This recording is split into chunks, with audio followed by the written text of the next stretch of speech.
before we get into the rest of the video, make sure you subscribe to Wrestling Hub and turn on all notifications to stay up to date with everything in the world of pro wrestling. Also, don't forget to follow us on Instagram at Wrestling Hub Official and follow us on Twitter at Wrestling_Hub.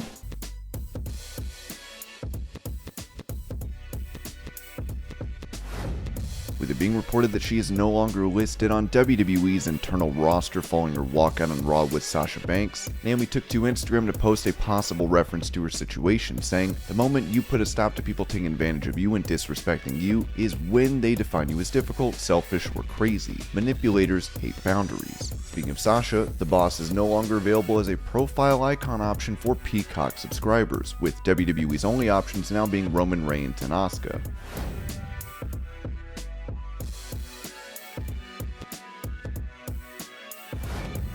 As she's been absent from programming due to injury, Rhea Ripley was said to have suffered a brain injury which was thought to be a concussion. Now the star can be seen wearing a heart monitor, as there could be more to this situation.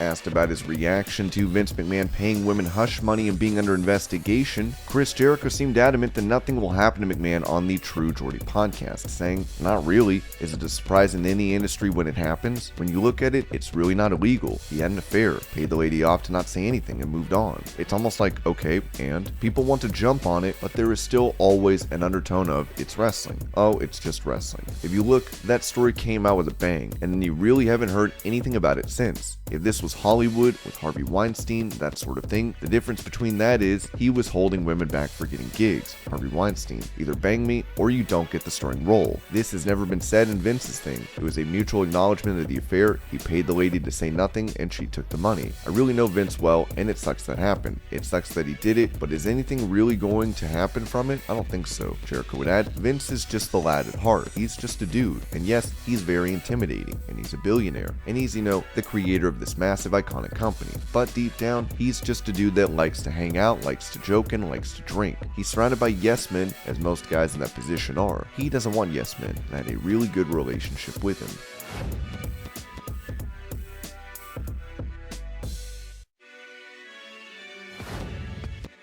With Eddie Kingston previously defending Adam Cole from body-shaming comments, now X-Pac has done the same for Kingston, as a fan took to Twitter to make fun of his gut. Waltman replied, "Yeah, there's no way someone with a beer gut could possibly be a good athlete. Most of these criticisms come from people who don't have the first clue what makes someone a good athlete. FYI, it has zero to do with whether or not you can see their six-pack."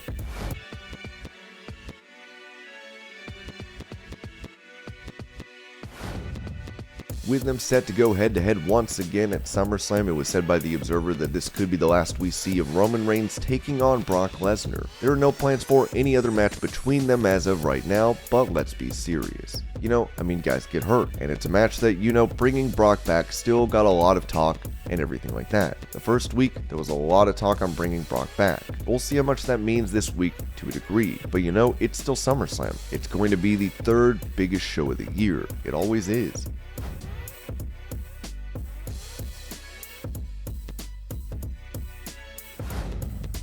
On his debut Click This podcast, Kevin Nash touched on the end of his friend Scott Hall's life, saying, "People probably don't know the breakdown as far as Scott passing in the timeline. Scott was in lockdown. It was in a little duplex. It was in Smyrna, Georgia. Scott was getting Grubhub and at some Chinese takeout place that would bring him back vodka. He was making some Kool-Aid. He put the plastic pitcher up to the refrigerator. The ice went in it, but a couple of the pieces of ice always bounced out and landed on the floor. He went over and stirred it. I'm sure it was Crystal Light because he always ate pretty clean. He was going back to get something, and one of those pieces of ice caught his heel. He did the whoopsie daisy and landed and broke his other hip. He's in the middle of his kitchen, and he's in so much pain, and he can't move. He tried to move several different times. He can't move, and finally, he passes out. He wakes up, and now it's nighttime, and he has no idea. He can see where his phone is by his recliner. He's in between that and the Kool-Aid. He ends up passing back out, wakes up, and at this point it's just like, I'm so dehydrated. He's He's got a defibrillator and a pacemaker in his heart. He's like, I'm going to croak if I don't get some fluids. So he just turned and gutted it back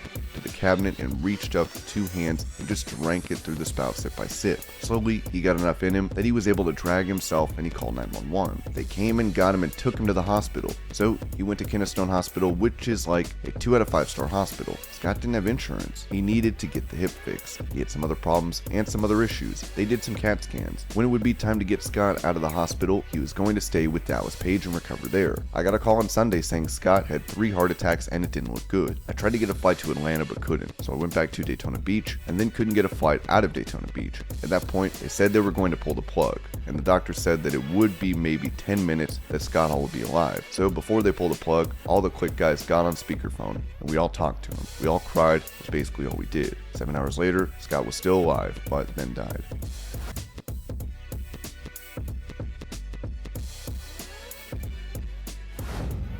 Despite having a confrontation with Theory on Raw weeks back, it looks like John Cena won't be able to make an appearance for SummerSlam, as it was noted on Wrestling Observer Live. I can confirm that John Cena is out right now in Canada filming Peacemaker Season 2, so that's why there were discussions of SummerSlam. And then he shows up on Raw and is like, I'll be back someday. I don't know when, but someday. So apparently, he's filming Peacemaker instead of doing SummerSlam.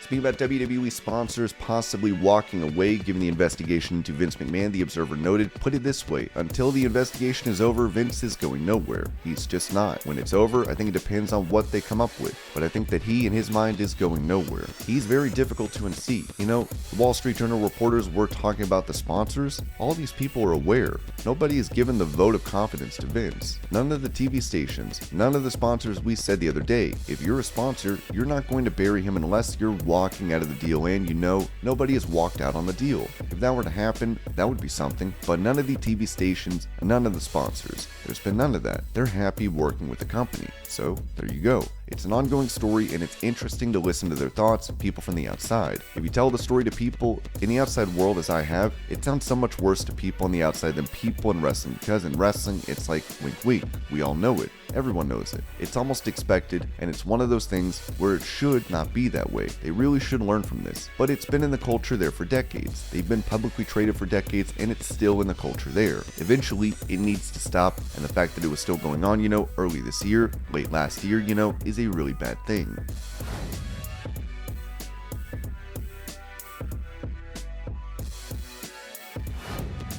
In a video, former WWE star The Great Khali can be seen in a car going through a toll booth where workers are talking to him about getting a selfie. Khali slapped a worker, according to the Tribune, as a barricade was created to prevent him from leaving. Khali would then post an explanation on his Instagram, writing, "Hello friends. Yesterday, while going to Cornette, toll tax employee of Fuller stopped my car and misbehaved for selfie. When I denied selfie, he ruthlessly passed racist comments, also used bad words. That's all I want to say. Thank you."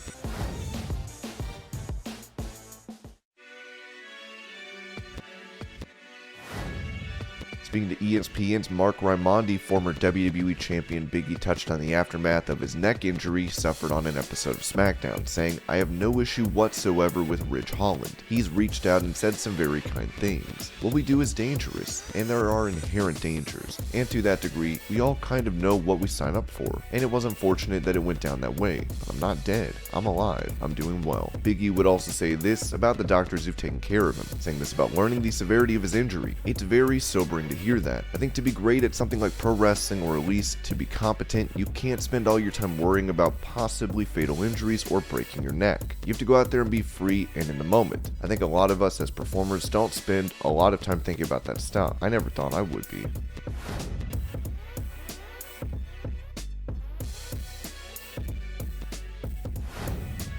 Last month, AEW star Santana put out a tweet which said 126 days and soon, seemingly a countdown until his contract expires. With fans believing this could lead to his departure, it was said that Santana is out with an injury to his knee. Talking about this situation on Keeping It 100, former LAX stablemate Conan addressed the rumors, confirming Santana and Ortiz are not on good terms. Nothing more has been said about it at this time, with it looking like this could be the last we see of Santana in AEW.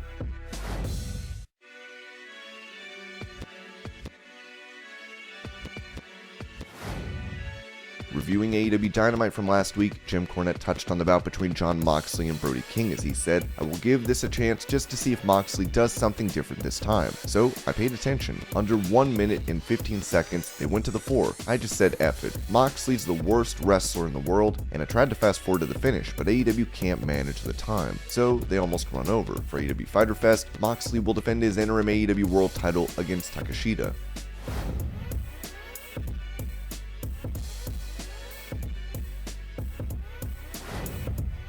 Former AEW champion Kenny Omega had taken a shot at Jim Cornette on Twitch previously, saying when he realized he could make money by delivering hateful speech, he backed himself into a corner, and now if he wants to make rent, if he wants to buy his fancy McDonald's double cheeseburger meal, he has to talk about things that are going to get attention, and a lot of the time that's going to be yours truly. This caused Cornette to respond, saying, "You ruined a pastime, a hobby, an interest and entertainment that a lot of us had, and some of us had professionally, for years and years and decades, because it's just so silly and phony and stupid and illogical, and you made wrestling something to be laughed at, and you admit that it should be fun. We should all laugh and have fun at the silliness." Well, guess who's laughing now, Twinkle Toes? Because I've got 75 to 80% of the wrestling fans that loved wrestling and don't watch it anymore, because people like you on my side. And you've got the remaining people that will eat that Elmer's glue and thank you for the ice cream. The kind of people who will like that kind of thing. So I think the roles are reversed here, because when you talk about me, I trend. You don't trend. So Kenny, you've been on TV in this country for 3 years. So if we want to compare relevance and star power and mainstream recognition, I've been on TV in this country most of the time for the past 40 years. You've been on TV in this country for 3. I've spent more time in a wrestling locker room than you've been alive. I think if we actually did the math, we can probably verify that I've been in more locker rooms than at least time that he spent either awake or asleep. So I hate to break it to you, Harpo, but I ain't trying to be a star off you. You're trying to do some damage control with me and discredit me, because I just have the platform to bring up what everybody can already see about you. You're an insufferable twat. A douchebag and a shitty wrestler is what you are. So embrace it. And because that's what your friends are too, they should embrace that as well. The problem is, they act like insufferable douchebags on television as heels, but they act like phony insufferable douchebags on TV. If they just act naturally and be the real insufferable douchebags, they might get some heat.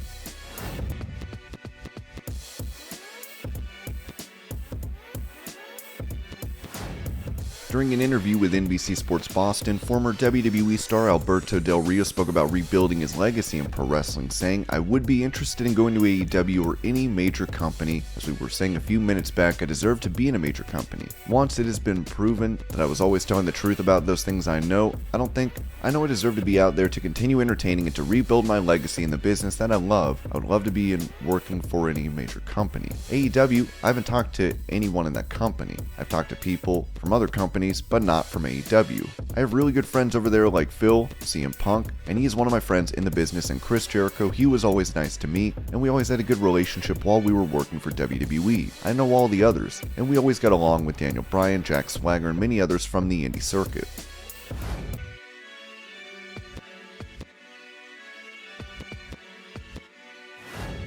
While he is set to face Brock Lesnar at SummerSlam, Roman Reigns is not being advertised for the Extreme Rules pay-per-view. Roman does have appearances set for Raw and SmackDown in the lead-up to SummerSlam, as remains to be seen what the plans are for him following the pay-per-view.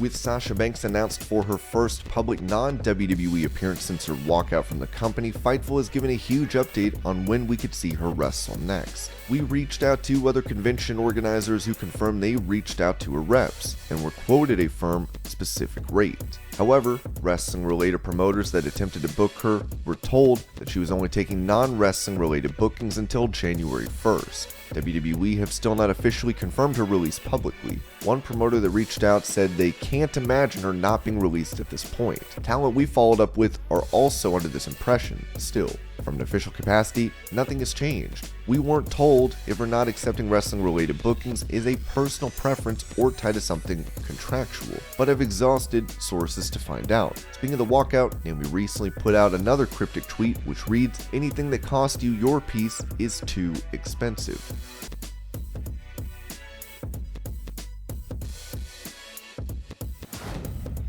Speaking of running things on NXT, Triple H's status for the brand was noted in the Wrestling Observer newsletter, with it said that it appears that when Paul Levesque was talking to the folks at NXT and said he was back, and nobody knew what that meant, it appeared just to mean he's back working in the office. He has not been doing anything direct with NXT, which is still being run by Shawn Michaels with a small creative staff for television. Levesque has not been at the Tuesday night tapings.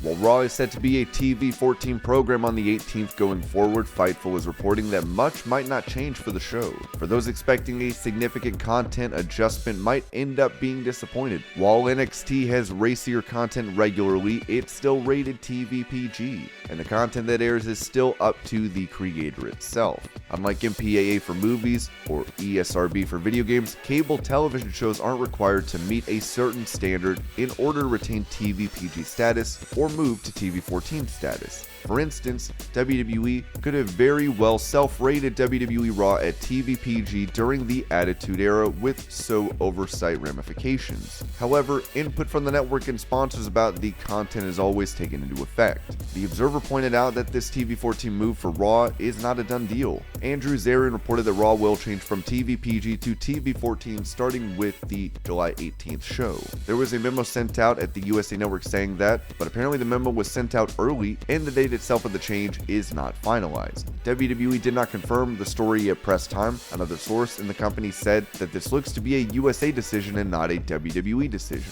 The fact it came from a USA internal memo would also indicate that. I don't think it would be blood, since they have been publicly dead set against that, although they had been in the past and changed due to competition having blood in the 90s. I strongly don't see them going back to the demeaning to women's storylines and leaving them in their underwear like in the Boom period.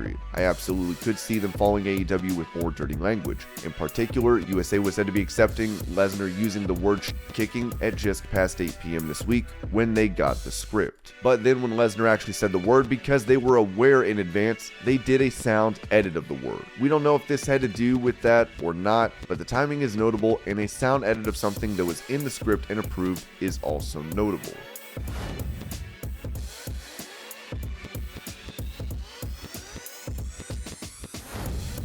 Reacting to those unhappy with her title reign, SmackDown Women's Champion Liv Morgan told Corey Graves on After the Belt, "You can have the most perfect painting, the most perfect drawing, the most perfect meal, be the most perfect human in the world, and someone's not gonna like it, you know? I enjoy the good just as much as I enjoy the bad. It's just something that luckily has never bothered me. I don't know. Everyone has their opinion and everyone's entitled to their own opinion. It's kind of like I feel what you think about me is none of my business. If you love me, if you hate me, I can only do what I feel is right. That's something that I've kind of done my whole career. I've just tried to stay as true to me as I possibly could."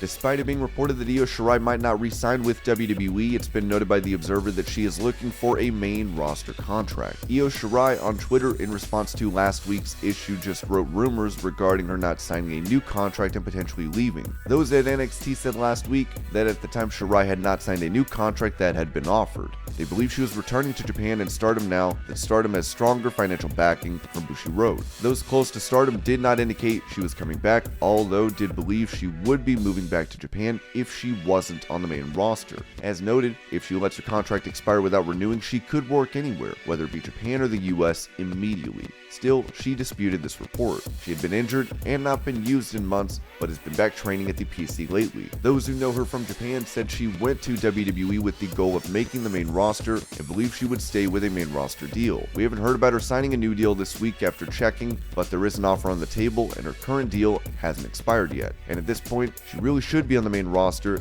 as she's better than most on it right now.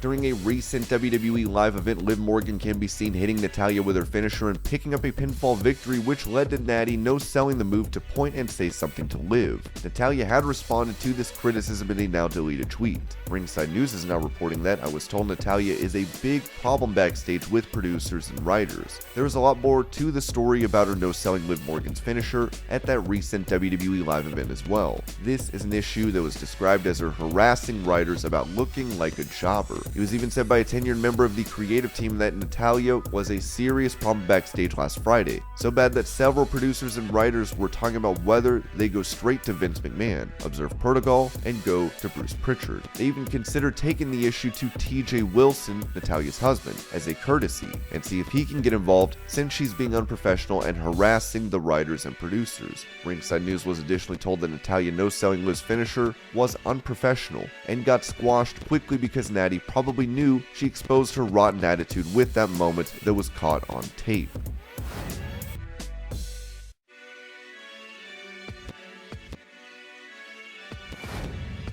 Apparently, the writing team for Monday Night Raw got put on blast by Vince McMahon, specifically the two lead writers for the show, as Ringside News wrote. This was the mass distribution of the show. Vince wrote a reply to all note, which means everyone gets the show, got Vince's reply, about how uninspiring the show was, and how we, meaning the Raw team, need to do better. This was a total burial of Backstrom and Ward. Talking about if Vince McMahon will leave WWE or not, the Wrestling Observer noted that, from the outside, you would read the article and think they have no choice but to make a change. But there is no indication at all that will happen, and there doesn't appear to be any real pressure for it to happen.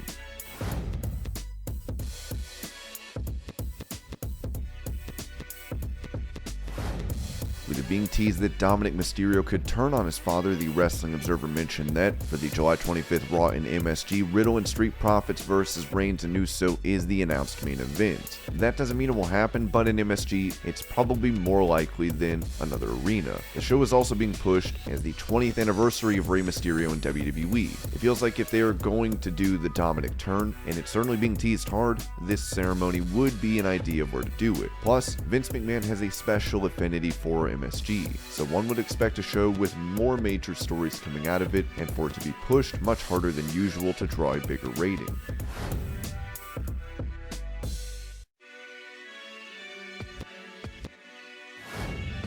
In an injury update on Busted Open Radio, Cody Rhodes revealed that his doctors aren't giving him a timeline for his recovery. There's a lot of people who have had knee injuries, back injuries, sometimes spinal and neck. When it comes to your pec, it's a really strange injury. They tied that sucker back to your bicep. I had Dr. Dugas, he's the best in the world to do it. The problem with him doing it is he knows me and they're being very coy. I was told the last time I was there for my checkup, after PT they're not going to give me a timeline just yet for when I'm going to be back because they are afraid that if they give me that timeline I'm going to try and jump it by a month or two. The surgery was really, I almost hemorrhaged in the surgery because there was so much blood. People have seen the picture of it in the match. It was pretty gnarly. And this was your pro wrestling news update. I hope you're all having a great day. Thank you so much for watching and I'll see you later.